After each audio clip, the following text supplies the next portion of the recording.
गिबियावनो ब्रह्म गियान नायगिरि साफ्रोमबो आइ आफामोननिसिम अननाय सिबिनाय खुलुमनाय आरो गाहाम अनसायनायखौ जासिहरबाय। दिनै जों मोनसे गोदान आयदा लानानै फैदों।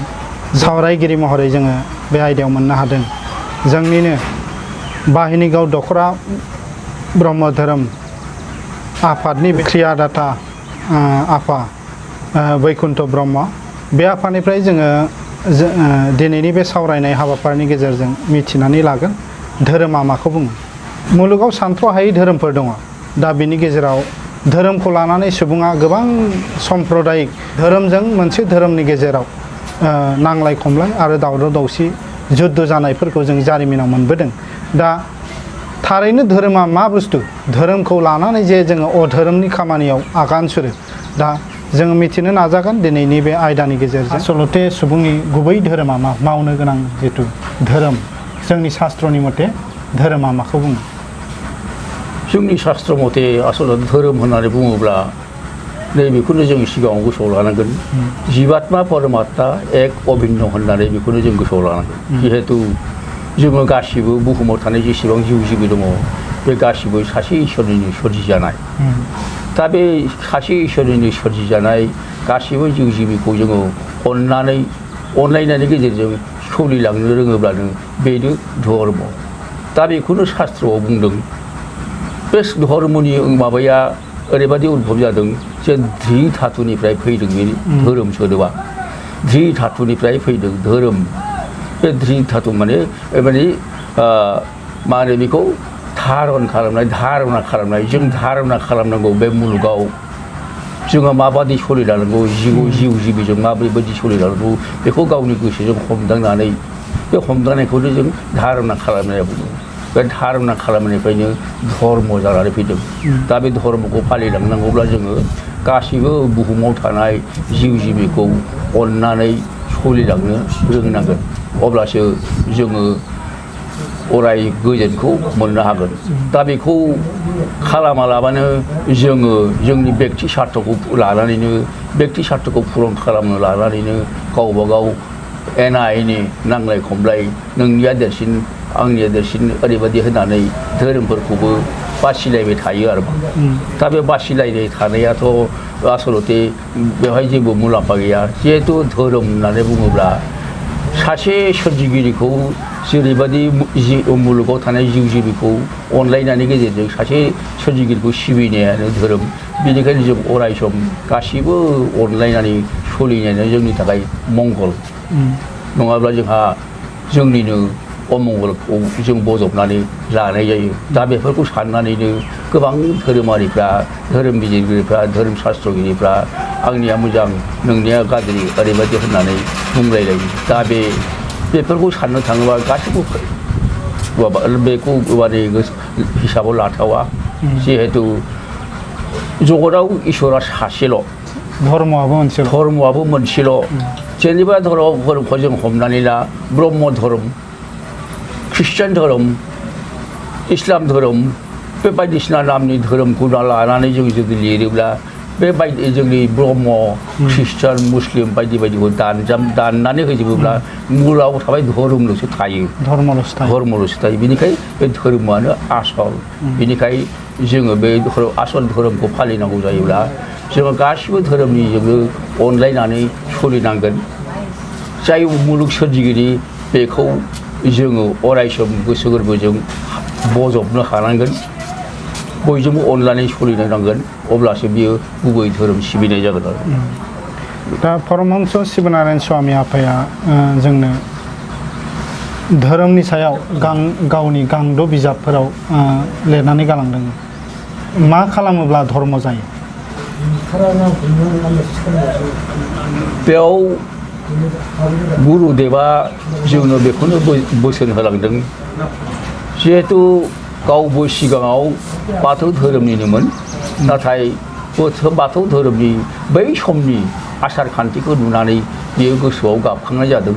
बबेखानि बाबाया सानदों इसोर सिबिनायाव, गावनि मोजांखौ हास्थायनायाव गुबुन मोनसे जिबिनि बलि होनानै गावनि मंगल हास्थायनाया बे जेब्लाबो जाथावा, बे अजुक्ति होननानै सानदोंमोन। बिनिखायनो बियो गोसोआव धोरोमखौ गांनाय लानानै जुदिও बिनि बिमा बिफाया सिगांनिफ्रायनो बाथौ धोरोमजों सिबिबोदोंमोनब्लाबो बै समनि बाथौ धोरोमारिफ्रा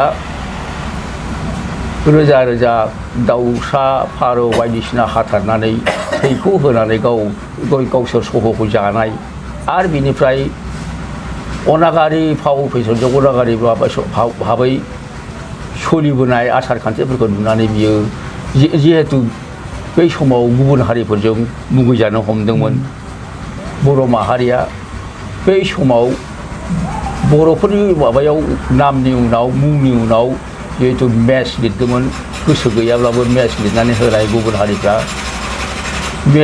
मेच दोननाय बेफोरखौ नुनानै आरो सोलिनायाव अगेन अनागारि महर नुनानै गुरुदेबा गोसोआव गाबखांनाय लानानै अराय सम बबे लामाजों थाङोब्ला बबे लामाजों सोलिलाङोब्ला मोजां जागोन बिनि लामा नागिरबाय थादोंमोन। बिनिखाय सानसेखालि बाबा कालिचरन गुरुदेबनि बिफाया दंफांनि कारबार खालामोमोन। बे दंफां कारबार खालामनायाव जे जायगायाव सालान होयोमोन बे सालान होग्रा जायगायाव सासे सरखार लाखिनायाव सरखारनि बै समाव बाबाया बेरायथावथाव सान्दुं गोसाखाय बेरायथावथाव थांनानै जिरायहैनायाव बै सरखारनि खर' सायाव बिजाब गांसे मोन्दोंमोन। बेनो जाबाय सारिनित्य क्रिया।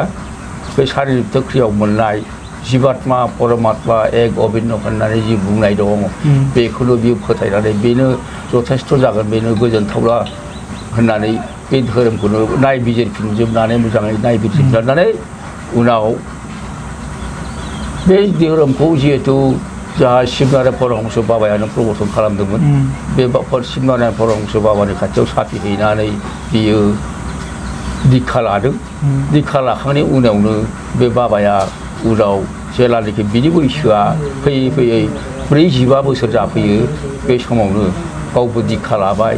लानानै आरोबाव गुबुनफोरनोबो बर' माहारिनि गेजेराव बे धोरोम ब्रह्म धोरोमखौ बिलाइनो बा फोसावनो आगान सुरजेनो। दा परमहंस आफानि जि 6था बिजाबाव नंगुबै धर्मनि माखासे खान्थिखौ होलांदों जग्य खान्थि। दा जोङो जग्य होयोब्ला माबोरै धर्म जायो बेखौ एसे फोरमायदो आफा। बे जि धोरोमनि बोसोन 6खान बिजाब बेयो जाबाय गिबियाव सारिनित्य क्रिया, नैथियाव अमृत सागर, बेनिफ्राय भ्रमण वृत्तान्त आरो पूर्ण साधना परम कल्याण गीता बे 6खान बिजाब दङमोन। बिनि बिथोराव सबसे नायनो गोनांसिनानो जेरावनोखि जोंनि ब्रह्म धोरोमनि गोनां ओंथिफोरखौ जों मोनजोबो बे सारिनित्य क्रियायावनो दंजोबो। बे सारिनित्य क्रियायाव जों फरायनानै मोननाय मथेबा गुरुदेबा गासै 6था बोसोन होदों। बे 6था बोसोना जोंनि फालिनांथावना फालिथारनो गोनां बेयाव होदों गुरुदेबा बोसोनखौ। गिबियावनो फारफ्रोमबो बिथिंनि मुलुग संसारखौ अरायसम साखोन सिखोन लाखि होननानै बुंदों। फारफ्रोमबो बिथिंनि मुलुग संसारखौ अरायसम साखोन सिखोन लाखि होननानै बुंदों। बे फारफ्रोमबो बिथिंनि मुलुग संसारखौ अरायसम साखोन सिखोनै लाखि होननायानो जादों बाहेरा मुलुगखौबो साखोन सिखोनै लाखिनो थिनदों आरो गावनि गोरबो मुलुगखौबो साखोन सिखोनै लाखिनो थिनदों।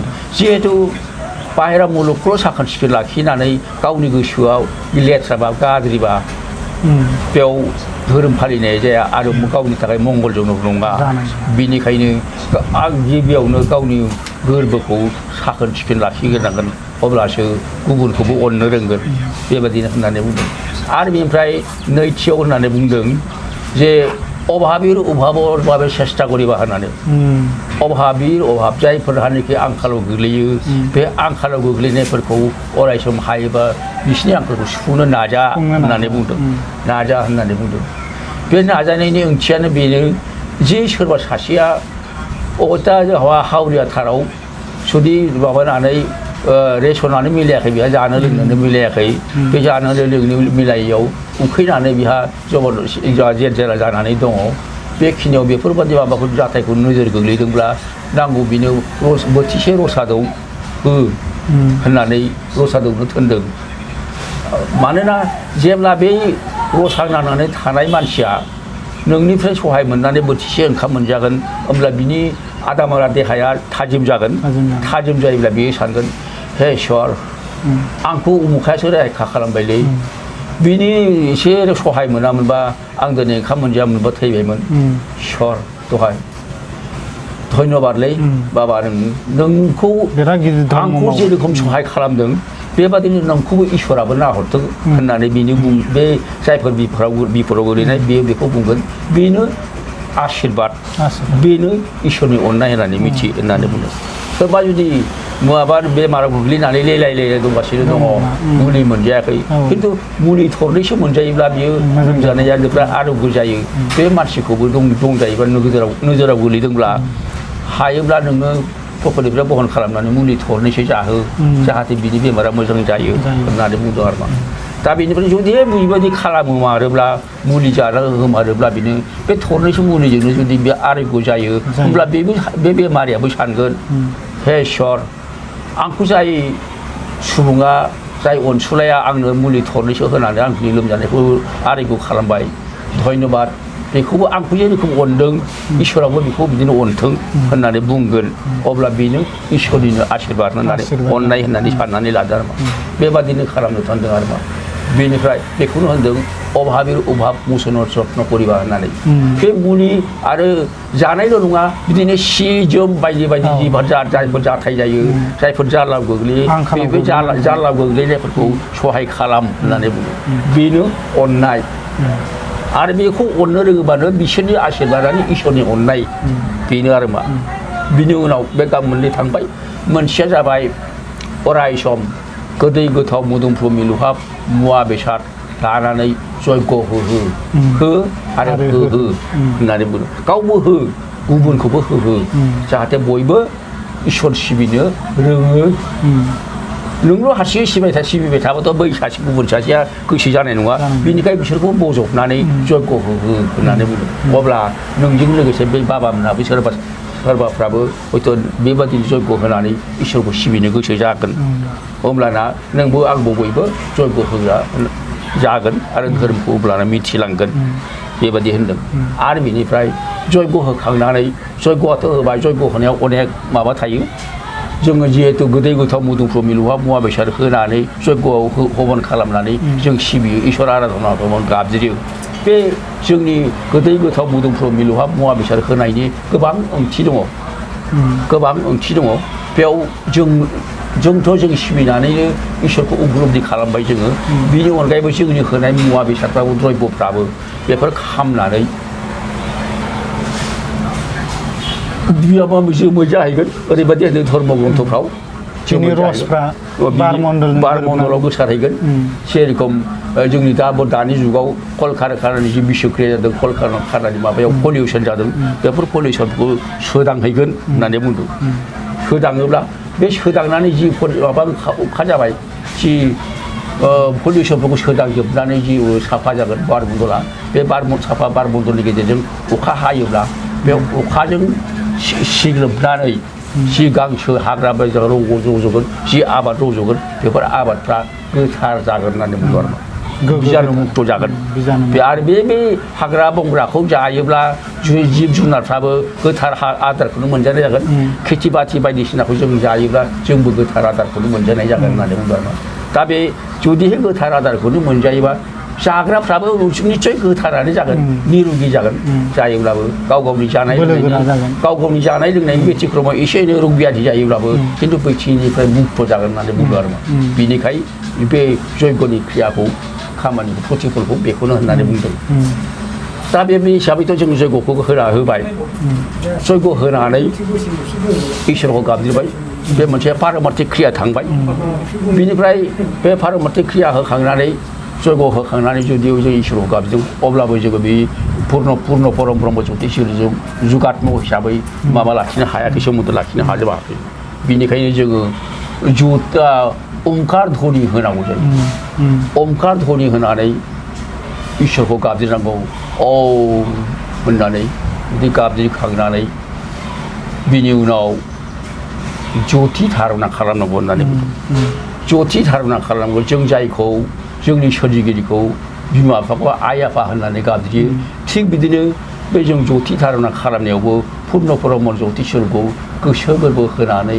बिनियावनो मग्न थानानै बिनियावनो गथाय सोमनानै जोङो गाबज्रिनाय जायो आरो मा अब्ला जोङो लोगोसे बेयाव जथि धारना खालामबा निस्सय जोङो बे पुर्न ब्रह्म ज्योतिषरनि खाथियावनो थानानै जोङो गाबज्रिदों बेबादिखौ जों उपलब्ध खालामनो हायो आरो मा हमदांनो हायो बेखायनो जोङो जथि धारना खालामनांगौ दा बेवहाय जोङो आबुं गुदिजों मा गुरुजों खाथियाव सोमोन्दो लाखिनाय जाबाय आरो दा बिनि उनाव बेखौबो खालामखाङोब्ला जोङो अराय सम जयग होखांनानै उनाव जथि धारना खालामखांनायनि उनाव गावखौनो गाव गथायनानै गावखौनो गाव इसोरनियाव गथाय सोमनानै गोसो गोरबोखौबो गथाय सोमनानै खनसे मोजाङैनो खुलुमस्रानांगौ होननानै बुङो बेखौ होनो निष्ठाबान माने बेखौ फोथायनाय लाखिनानै बिनियावनो गासैबो गथायजोबनानै नोंनो जि खालामो आफा इसोर गुरु नोंखौनो आं गोसो गोरबो होनानै खुलुमो होननानै खुलुमनाय जायो आरो खुलुमनांगौ पूर्ण अखण्ड भाबै खुलुमनांगौ गावखौनो गाव गथाय सोमना आबुं भाबैनो खुलुमनांगौ अब्लानो जयग'आबो मोजाङैनो जाफुंलाङो बेबायदि गोजोननाय थाबाय बे आफानिसिम बे सुंद' समनि गेजेराव आफाया जों धोरोमा मा आरो जोंनि धोरोमनि मावनो गोनां खामानि बेखौ आफाया गुवारै बेखेवथिनानै एग्जाम्पलनि गेजेरजों बिदिन्थिनि गेजेरजों बे आफाया जोंनो दिन्थिलांबाय आरो अबंनि मोन 6था बोसोन जोंनि परमहंस शिबनारायण स्वामी आफाया होलांनाय अबंनि मोन 6था बोसोनखौबो बे आफाया मावफुङोब्ला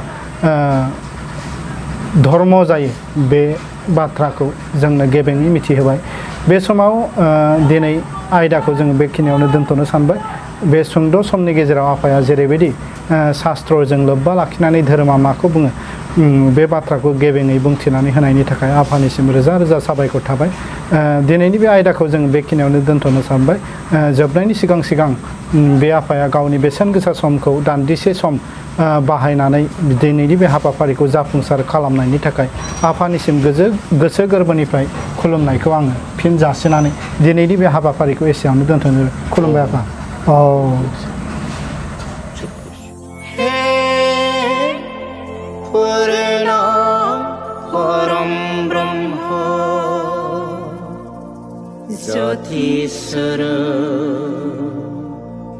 ज्योतिस्वरूप